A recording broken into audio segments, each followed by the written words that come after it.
nyuwun ngambil Sekar Wijaya Kesuma. Terus alasane Sekar Wijaya Kesuma dienggo tumbal negara Ngastina merga negara Ngastina wis 3 dina iki utawa 3 sasi ketaman pegebluk.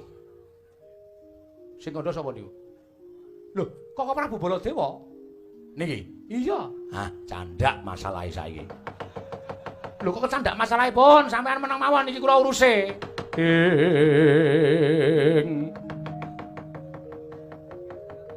Jaja muntap lir ketap duka yayasinipe. Netra kocak ngundarandir. Oh. Petro kok mentelok matane ngopo? Ora sing alus to Den ora kon luru matak-matake wong tuwa. Lho, nyatane kowe bareng madhep aku kok mripatku mandeng karo aku tanpa kedhep. Sajahe kowe cubriya karo aku. Mboten perkara cubriya, kula niku mung manut karo perintahing sing kagungan dalem Sinuwun Ndarawati. Petro, nek kowe iso madhake kana negara Ndarawati, bakal meneh ngerti bapak kula sapa. Lah mongko bareng kula takon Sinuwun Prabu Mandura Rawuh mriki wigatine nyuwun Sekar Wijaya Kesuma. Nggih to? Yo. Kangge napa? Kanggo tumbal negara Ngastina ingkang wis 3 sasi ketaman pegebluk, akeh para kawula ingkang esuk lara sore tekaning pati sore lara iso ketiwasan. Bisane walirane Nirmala Tumajati yen to tinumbalan Pustaka Jamus utawa Sekar Wijaya Kesuma. Nah, candak teng mriki niki.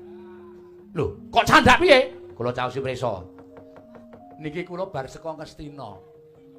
Niku ora ana pegebluk, aman-aman mawon, uripe kawula tentrem wae.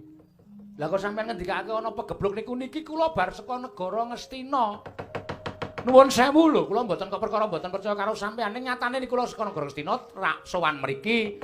Ngastina niku ayem tentrem mboten manggalang setunggal menapa. Lah kok sampeyan ngendikake nek Ngastina ketaman pegebluk 3 sasi, terus sampeyan ngendika nek isane waluya yen to ditumbali Sekar Cangkok Wijaya Mulya. Lah niki teng mriki niki bab sing ganjil teng mriki niki. Bab sing ganjil teng mriki niki mula kula cubriya karo sampeyan apa ya iya sampeyan niku panjalmaning mungsuh apa ya iya sampeyan niku panjalmaning jajalanan sing bakal gawe peteng negara Ndarawati. Wah, bangsa telek kuku karepe iki.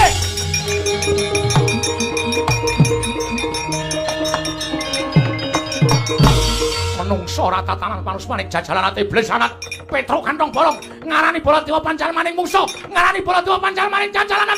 Kowe ora ngerti aku ki kadaning Nyai Prabu Ndarawati tekan kene mesine member nek le member ning alasane sing ora member. Petro aja ngono. Sampeyan niku meneng. Kok dipasake kula kaya Petro apa niki masalah kula. Wis to kalah cacak menang cacak nek kleru ya wis. Wis lah berarti Petro mati ngono wae. Nek bener ya niki bakal padhang. Ya wis sakarepmu. Yai Prabu Ndarawati, Yai Prabu Kresna. Lah kok dadi malah sajahe